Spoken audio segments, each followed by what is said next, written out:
Walang ano, "Ay ayoko maging presidente ang babae, ayoko maging ano."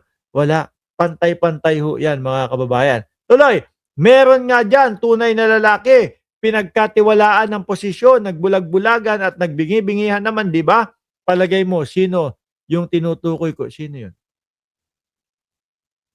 Sino yung tinutukoy niya dun, 'no? Saka kung may naipakulong na po wala naman. Putang inang hambalikan na yan, wala ay sorry. Ano, 'no? Hindi, totoo naman ho, kasi wala naman naipakulong yang mga yan. Puro lang ho, "Ay napakulong namin si mayor, napakulong namin si congressman na ganito, ganyan." Tanungin mo yung mga pangalan, "Ay hindi po namin puwede ilabas yung mga pangalan, eh." Gano'n lang yung mga pinagsasasabi ho. Alaskado nga yan kay sangkay diyan-diyan ho, mga kababayan. Pati nga ako, binlock na niyang si Greco Bellic. Kasi kapagka nagtanong kami, "Boss, sige na pangalanan mo na. Ano, wag ka ng mahiya. Oh, asar talo, black ka." Dito ho, mga bossing, welcome na welcome ang mga DDS dito. Hindi namin bina-block 'yan, 'no? Mga kalaro namin yung mga DDS dito, lalo na kapagka mga nag-ano 'yan, mga nagkomento 'yan ng mga nonsense, ng mga, walang kalatoy-latoy doon sa mga pinag-uusapan natin. Okey lang, 'di ba? At least may laruan tayo. Oh, ngayon tuloy, saka kung may naipakulong na po kayong big fish noong chairman kayo ng Presidential of, Anti-Corruption Commission, pakibanggit po at hihingi po ako ng sorry sa inyo in public, promise. Oh, biruin mo 'yan, mukhang wala naman. Pero kung si Boy pa lang po ang nahuli niyo, ano po ang apelyido niya? Sartalo. Attorney si Greco, 'di ba? Hindi. Attorney ba 'yan? Lawyer ba 'yan si Greco? Kung mag-post kasi walang utak, parang hindi pinag-iisipan. Hindi ko makitaan na attorney 'yan, hindi, 'no? Mahilig lang 'yan doon sa ano, sa magtatayo-tayo ng mga ano, party list tapos talo. 'Di ba, Ma'am Princess Paris? Oh, dito ho mga kababayan, baka ano 'to, pastor daw siya, pastor ho 'to, pastor ho 'to.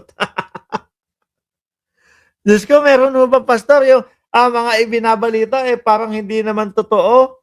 'Di ba yung mga pagpapakulong, tanungin mo ni isang pangalan walang masabi ho. Oh, 'di ba? Kapagka nagsasabi ka ng walang katotohanan at wala kang ebidensya, kasinungalingan ang tawag dun, 'di ba? Diyos ko, si Greco. Anyway, iwanan na ho natin 'yan. Punta ho tayo mga bossing. Uy, kayo, nakalimutan niyo birthday ni Bato de la Rosa, ha? Kayo talaga, oh. Mabuti pa si dating Senador Antonio Trillanes binati si, de la Rosa, oh. Oh, happy birthday.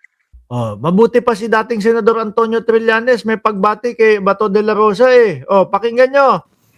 Oh, happy birthday po, Senator Bato de la Rosa.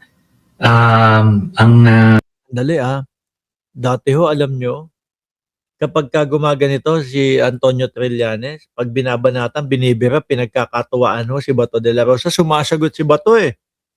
Mainit pa ulo nun, 'no? Medyo kalampag pa yon doon sa podium na kinatatayuan niya. "Come on, Mr. Trillanes, Mick Madi." Ganun pa yon, 'di ba? Rowena Baduan o Buduan, oh, shout out sa'yo. Pero ngayon 'no, parang walang ano, wala hong sagot kahit ano. Busy ho yata sa pagtatago, sa pagleletsyon si Bato de la Rosa. Kung saan man naroon si Bato de la Rosa, naku po, 'wag ho kayong lalabas. Baka madire-diretso ho kayo nung eroplano, patungong dahig ho. Naku, sana ay nasa mabuti kayong kalagayan. At ang aking wish nga ay sana magkaroon kayo ng tapang na harapin yung mga akusasyon laban sa inyo. oh, tapos mayabang pa si Bato de la Rosa, 'no? Yabang pa ni Bato de la Rosa, 'no, sabi ni Bato, flight is a sign of guilt daw ho, mga bossing, 'no? Tapos eto siya nagtatago.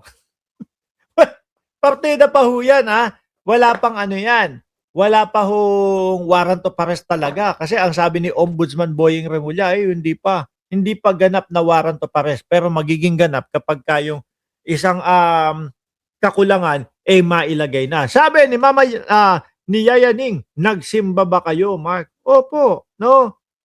Last week, pero hindi. Busy kami sobrang busy namin ngayon.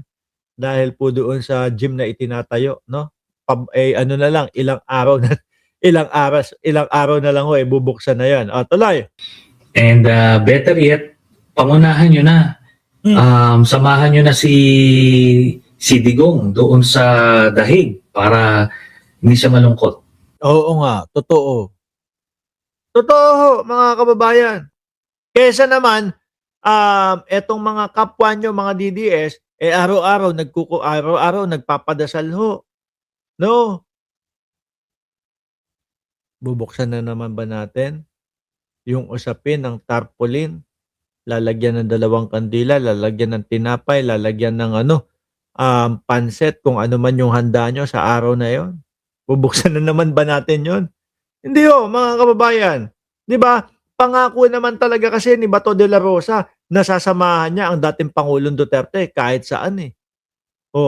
Pangako din ni Bato de la Rosa na dadalawin si dating Pangulong Duterte doon sa dahig bago o matapos yung eleksyon. Nanalo't lahat na ho, mga kababayan, wala pa din.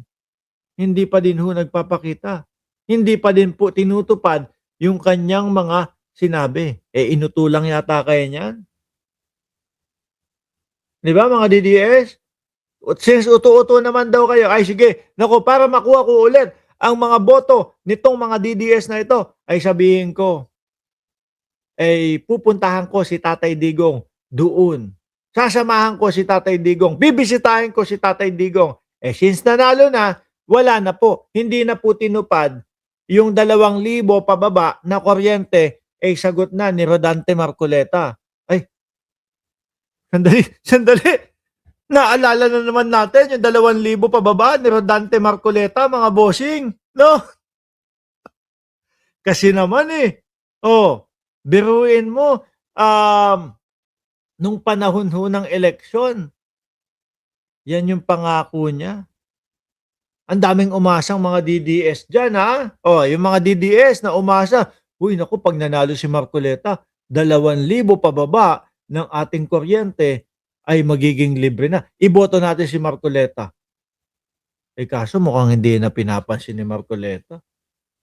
Hindi na pinag-uusapan ho, mga kababayan. Mukhang dead man na si Marcoleta, mga bossing. Nakatuon na lang ata si Marcoleta ngayon, mga kababayan, doon po sa wag isoli ng mga diskaya yung ninakaw daw nilang pera, di umano.